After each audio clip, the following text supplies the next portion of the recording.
Right now, there is an aspiring teacher who is working on a 60-page paper based on some age-old education theory developed by some dead education professor, wondering to herself what this task that she's engaging in has to do with what she wants to do with her life, which is be an educator, change lives, and spark magic.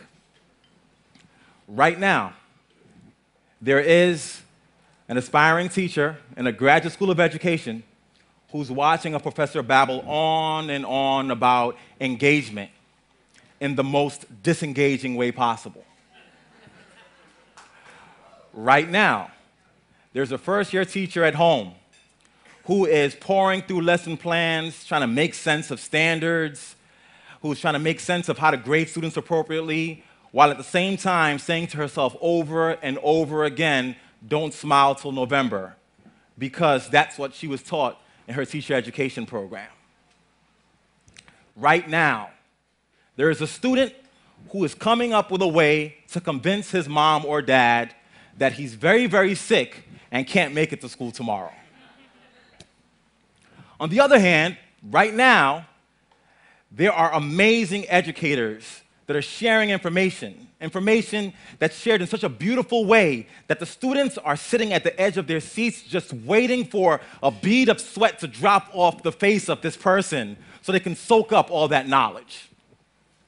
Right now, there is also a person who has an entire audience wrapped with attention, a person that's weaving a powerful narrative about a world that the people who are listening have never imagined or seen before. But if they close their eyes tightly enough, they can envision that world because the storytelling is so compelling.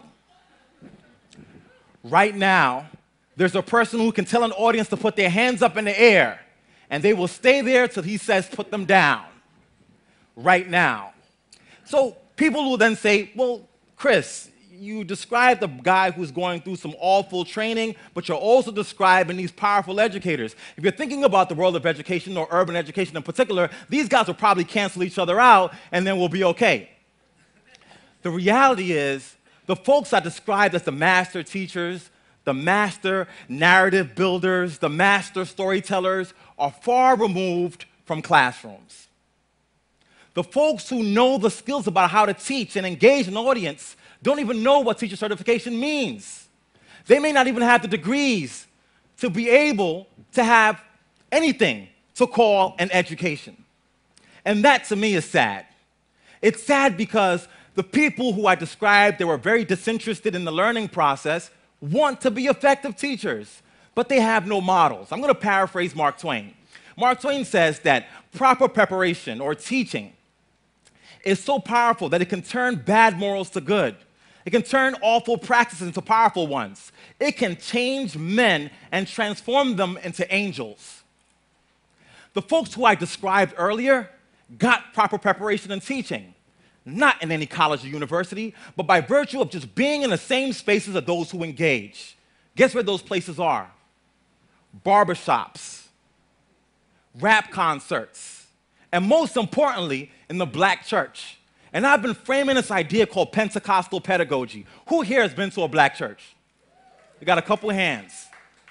To go to a black church, that preacher starts off and he realizes that he has to engage the audience. So he starts off with this sort of wordplay in the beginning oftentimes. And then he takes a pause and he says, oh my gosh, they're not quite paying attention. So he says, can I get an amen? Amen. So can I get an amen? Amen? And all of a sudden, everybody's reawoken. That preacher bangs on the pulpit for attention. He drops his voice at a very, very low volume when he wants people to key into him. And those things are the skills that we need for the most engaging teachers. So why does teacher education only give you theory and tell you about standards and tell you about all these things that have nothing to do with the basic skills, that magic that you need to engage an audience, to engage a student? So I make the argument that we reframe teacher education. That we could focus on content, and that's fine.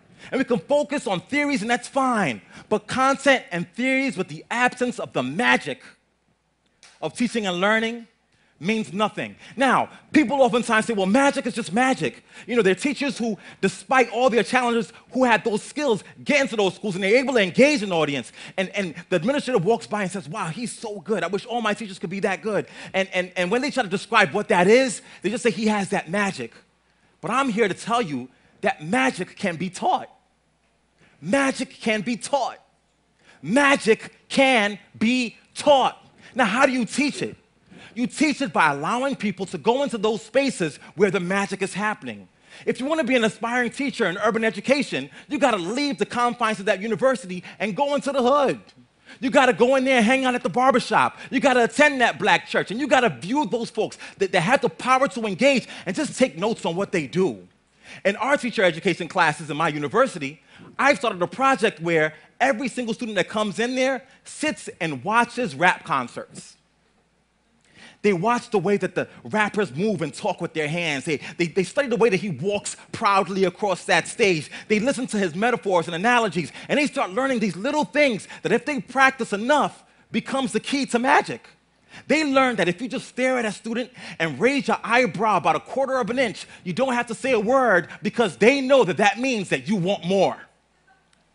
And if we could transform teacher education to focus on teaching teachers how to create that magic, then poof, we can make dead classes come alive.